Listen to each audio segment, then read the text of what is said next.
Hey guys, so I'm gonna make this quick video on this saber here. I apologize for the background noise, which is the heater. It's about 9 degrees outside, so I'm not gonna turn it off because it would be really cold in here. So what we have here is a modified Saberforge saber, a lot modified on this one, and I'm gonna run through it real quick here.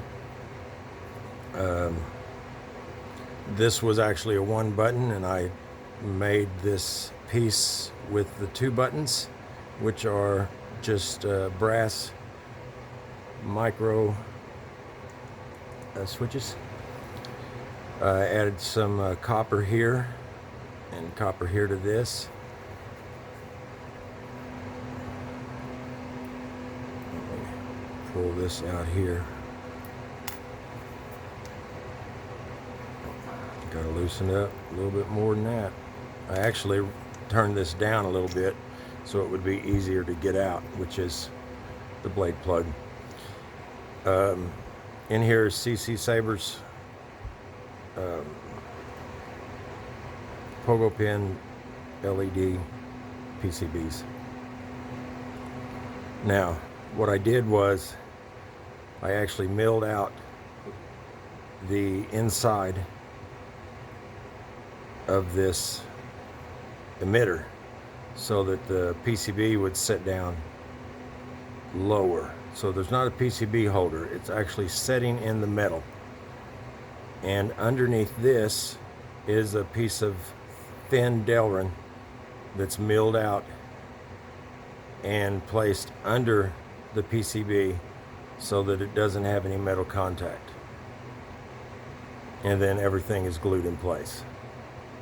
So this is at least a 3/8 deeper thin neck emitter than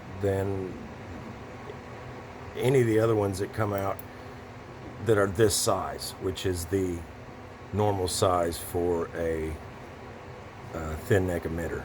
Okay, you can actually see right here is where the other set. So I put it down that much more, which really does give it a lot more depth. I will be including a wrench with this saber. So let's move on to the chassis, which is delrin, manually milled. And I have, this is the 14 pin button and LED connector that allows it to be removable. You can see up inside there. And what I've done here is what I normally do is I've put the O-rings on in the slots. Now on this one, because I had to stack it because there's such little room in here, the O-rings actually sit here like this, which in all reality I could just slide that one under. So when you put in the battery, and this is positive, see, red, then you just slide it over the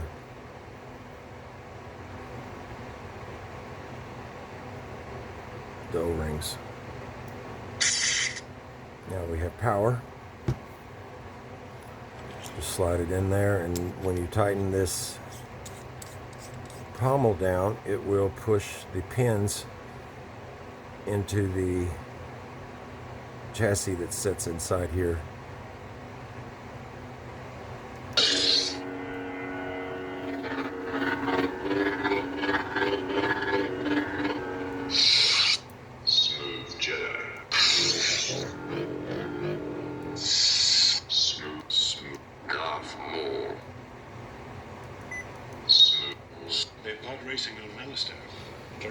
Now, I'm going to go through just real quick for the person that buys this.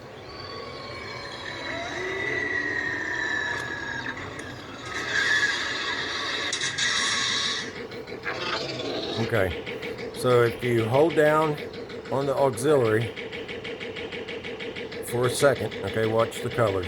Let me see. Let's get rid of that so you can see a little better. Hold down on the aux and hit the main. See the color?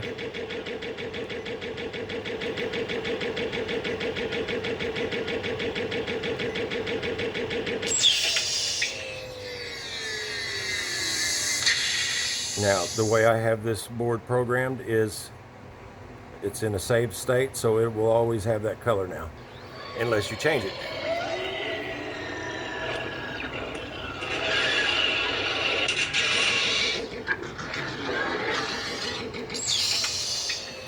Dark Jedi. Now this should be black, or red, I'm sorry. Oh, it ain't red.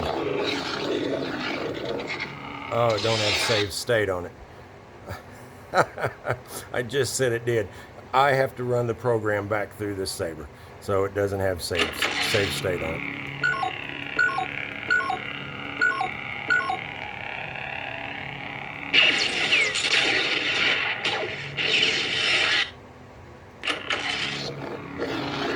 So, it will have the saved state. Meet a true Sith. You are helpless. You are nothing. I have killed so many. But that right there, the main, of course, turns it on. I sense your terror. And the aux changes your fonts. I'm right.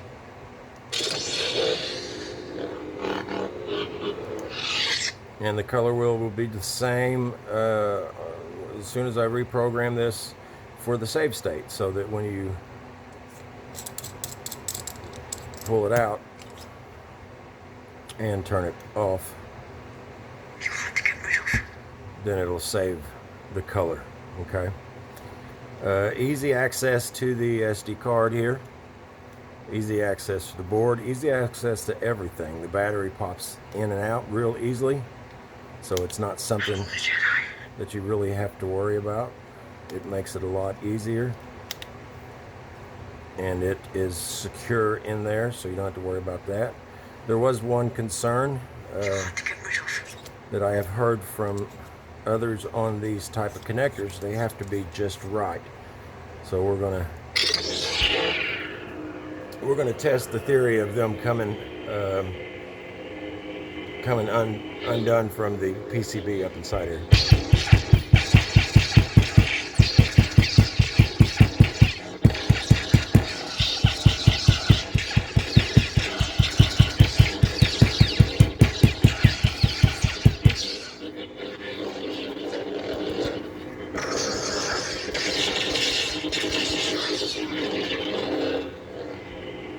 All right, I would say that's a pretty good test, wouldn't you? This will go up on Etsy real soon, and you guys take it easy.